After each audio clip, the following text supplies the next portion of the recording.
Hi viewers, எல்லோரும் எப்படி இருக்கீங்க? நம்ம இன்றைக்கி சுவையான திணை உப்புமா எப்படி ப்ரிப்பேர் பண்ணுறதுங்கிற பற்றி தான் நம்ம இந்த வீடியோவில் பார்க்க போகிறோம். வாங்க ஃப்ரெண்ட்ஸ் பார்க்கலாம்.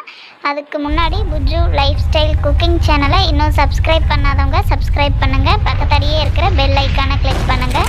அப்போ தான் நான் போகிற வீடியோ உடனுக்குடன் உங்களுக்கு வந்துகிட்டே இருக்கும். இது ஒரு 1.5 டம்ளர் அளவுக்கு திணை எடுத்துக்கலாங்க.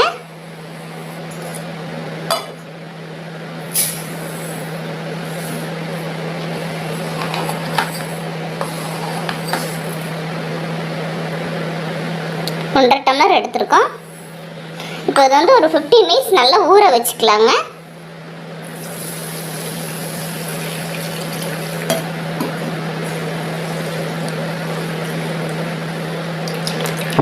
அப்படியே ஊறட்டும்.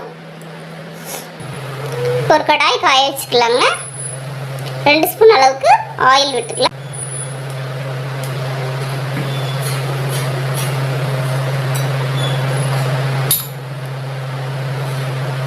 கொஞ்சமாக கடுகு போட்டுக்கலாம்.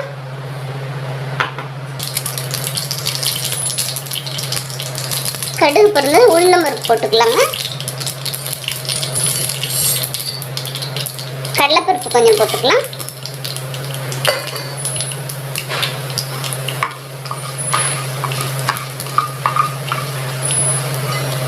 நல்லா கோல்டன் கலர் ஆகிறப்ப 1/2 ஸ்பூன் அளவுக்கு ஜீரகம் சேர்த்துக்கலாம்.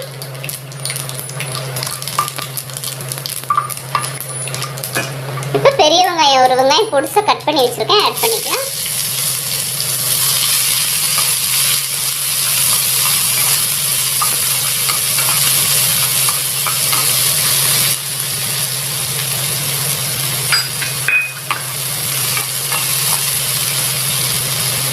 இந்த அளவுக்கு கருவேப்பிலை ஆட் பண்ணிக்கலாம்.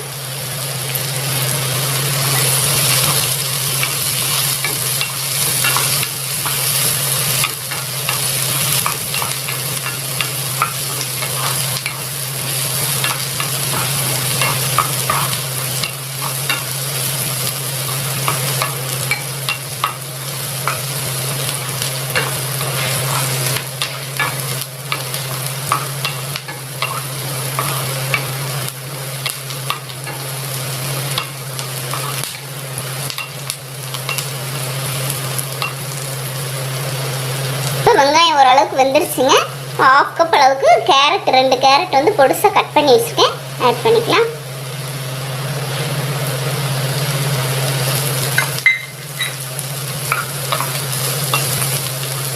ஒரு 1/4 கப் அளவுக்கு பச்சை பட்டாணி எடுத்து வச்சுருக்கேன், ஆட் பண்ணிக்கலாம். ஒரு 2 பச்சை மிளகாய் பொடிசா கட் பண்ணியிருக்கேன், ஆட் பண்ணிக்கலாம்.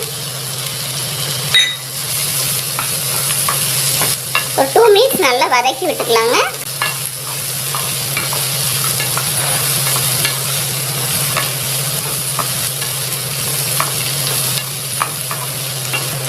ஒரு 1/4 ஸ்பூன் அளவுக்கு மஞ்சள் தூள் சேர்த்துக்கலாம்.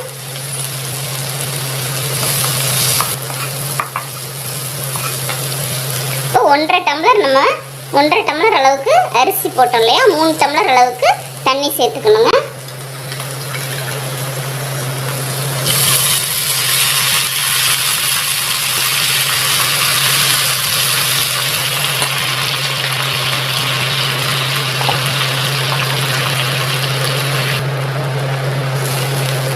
ஒரு ஸ்பூன் அளவுக்கு உப்பு சேர்த்துக்கலாம்.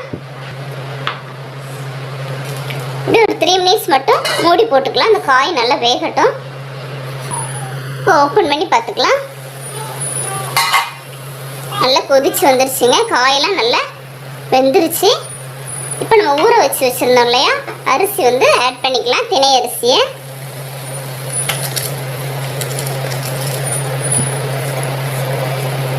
அடுப்பு மீடியம் ஃப்ளேமில் வச்சுட்டு 7 to 8 மினிட்ஸ் மட்டும் மூடி போட்டுக்கலாங்க.